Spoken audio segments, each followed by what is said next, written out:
When he opens his eyes, treasure hunter Nate is hanging outside down from a line of cargo boxes that are also hanging from an open plane.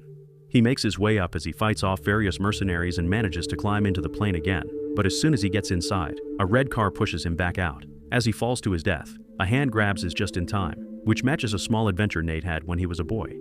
15 years earlier, young Nate and his older brother Sam sneaked into a museum in Boston, and Nate would have fallen off the window if Sam hadn't caught him. The orphan brothers are looking for a map made after the Magellan expedition to use to find an ancient treasure. Unfortunately, as soon as Sam tries to pick the lock, he triggers the alarm and they're caught by the police. The boys are taken back to the orphanage and Nate gets to stay, but because this is Sam's third strike, he must be taken to prison. They give the brothers a moment alone to say goodbye, so Sam takes advantage of this to escape. Before leaving though, he gives Nate his beloved ring to always be with him, and promises to come for him in the future. After Sam's gone, Nate finds an empty piece of paper in his brother's lighter, which he uses to reveal a hidden message with words of love from Sam. Back in the present day, Nate now works as a bartender in New York. He also pickpockets rich clients by getting close with random excuses, like helping a girl light her cigarette in order to steal her bracelet. Nate still carries his brother's lighter with him, although it isn't working very well these days. One night, while he's closing the bar, a man called Sully approaches Nate and congratulates him on his pickpocketing skills before offering him to join him on an incoming important job. Nate isn't about to start doing crime with a stranger and kicks him out, only to then discover Sully took the bracelet from his pocket and left his card instead. Wanting the bracelet back, Nate goes to the address on the card, sneaking inside the apartment by stealing the keys from the doorman. Sully's already waiting for him, and to Nate's shock, he's in possession of the original Magellan's map. Nate comments on the legends that say the original trip had been planned to find gold, and Sully confirms it's true. The trip had been funded by the Moncada family, and the current heirs, Armando and his son Santiago, are still looking for that treasure. To help him convince Nate to join him, Sully mentions he was a friend of Sam's, and even shows him a picture of his adult self. Apparently, Sam disappeared after they found Magellan's journal, and Sully hasn't even heard from him since. Nate agrees that sounds like Sam because he hasn't been in contact with him either, so Sully points out that looking for the gold could help Nate find Sam as well. Nate still turns him down, claiming the brother he knew doesn't exist anymore. However, when he returns to his apartment, he opens a box he keeps with important memories, which includes postcards from Sam. Nate lied to Sully when he said his brother never contacted him again. He also finds the ring, and after putting it back on, he decides the Does want to do this after all. Sully and Nate meet to plan their first move. There's an auction coming up, and one of the antiques they're offering it's a cross that works as a key for the chamber where they've hidden the gold. The legend says there are 2 keys, and Sully already has the other one, so they need to steal this one to get started. After demanding Sully to go 50-50 on the gold, Nate uses his free time to study the building where the auction will be held and comes up with a plan. The night of the auction, Sully and Nate see a valuable red car and find out Santiago is also there, so there'll be tough competition for the cross because he thinks the gold is his birthright. He isn't alone though. He's employed mercenary leader Joe, who used to be Sully's partner and teases him when she sees him. As the auction is about to start, Sully pretends to be one of the buyers while Nate gets the plan ready. Joe notices him moving suspiciously and sends her men to keep an eye on him. By putting his gum on the digital lock, Nate manages to get inside the electrical room. The idea is to cut power so that Sully can steal the cross in the dark. Because Nate's taking too long, Sully finds himself with no other choice but to start bidding against Santiago, even if he doesn't actually have the money for it. Unfortunately, Nate is found by Joe's men and a fight begins. After exchanging a few blows, Nate runs out of the room and decides to cause a distraction by jumping on the hall's ceiling lamps. Now everyone is panicking and the cross is being taken away, so Sully turns his jacket around and pretends to be one of the workers. As Nate is found and chased by security, Sully puts his hands on the cross and takes it away saying he's in charge of taking it to the vault, but Joe notices this and goes after him. She manages to corner him and threaten him with her knife, but at that moment, security finds them and tries to arrest her for attacking an auction employee. Sully gets to go away with the cross while Joe fights the guards. When Sully makes it back to his car, Nate is waiting for him, and they agree to go to Spain together. On the plane, Nate gets to look at the captain's journal that confirms the legend. Magellan found tons of gold in the Philippines, hid it in Barcelona, and then told the Moncada family that he found nothing. Following the clues in the journal, they'll be able to find the gold, although so far the main clue is just a tree. Once they arrive in Barcelona, they meet with Chloe, another treasure hunter that has managed to acquire the other cross. However, she doesn't want to work with Sully, who she considers to be a liar and a backstabber.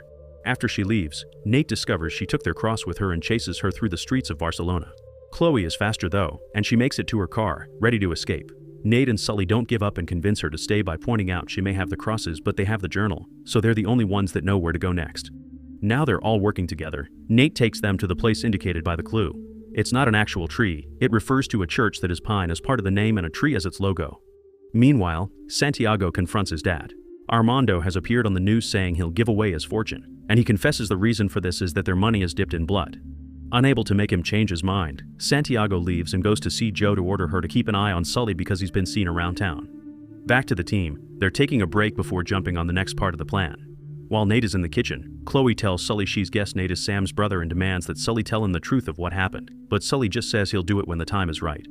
The next day, Santiago once again tries to change his father's mind about giving away the fortune. Since Armando refuses, Santiago follows him to his car and orders Joe to kill him.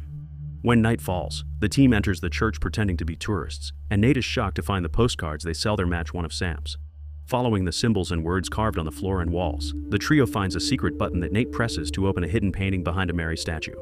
When Nate turns it around and reveals a picture of hell, the altar uncovers the keyholes for the crosses. Nate and Chloe use the keys and turn it clockwise first, which releases a series of darts that almost kills them.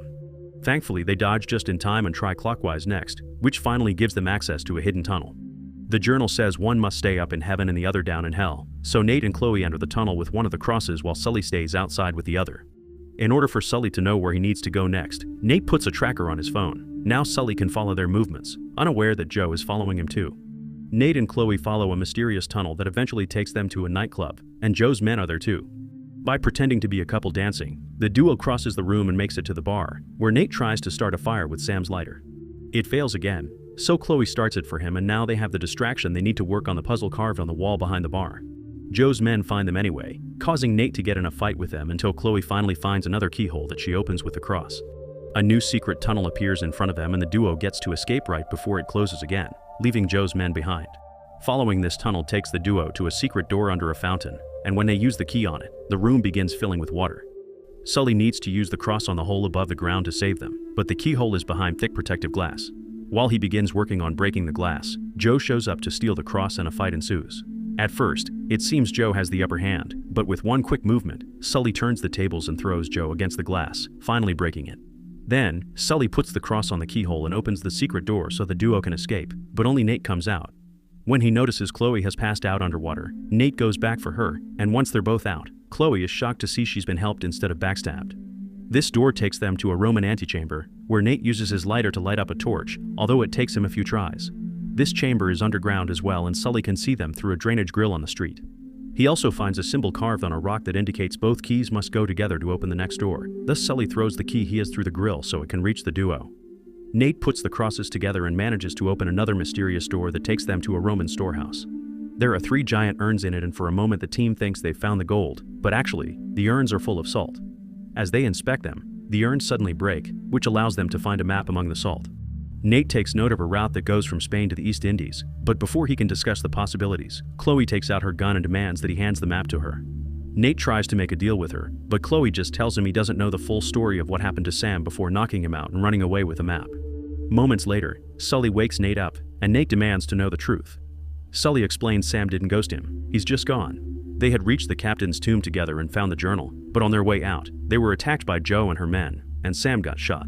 Nate realizes Sully got away and left Sam there to die, and the only reason why he recruited Nate is that Sam could have told him some of the missing clues he was missing to reach the gold. After calling Sully greedy and selfish, Nate breaks their partnership and leaves. Later, Sully finds Nate to try to make him come back, and Nate accepts, but only because he's been looking at the postcards and decided he wants to finish what his brother started. Meanwhile, Joe goes to report to Santiago about what happened, only to discover Chloe is working for him too. Since she's been more successful, from now she'll lead the operation, which makes Joe rather angry.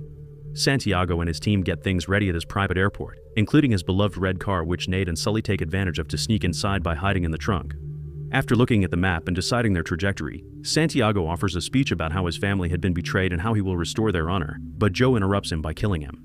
Chloe gets scared and tries to escape, so while Joe and her men go after her, Nate and Sully take the chance to sneak around and recover the map. The plan is to also steal some parachutes and jump off the plane, but when they make it to the cargo hold, Nate can't help confronting Joe to ask her if she really killed Sam.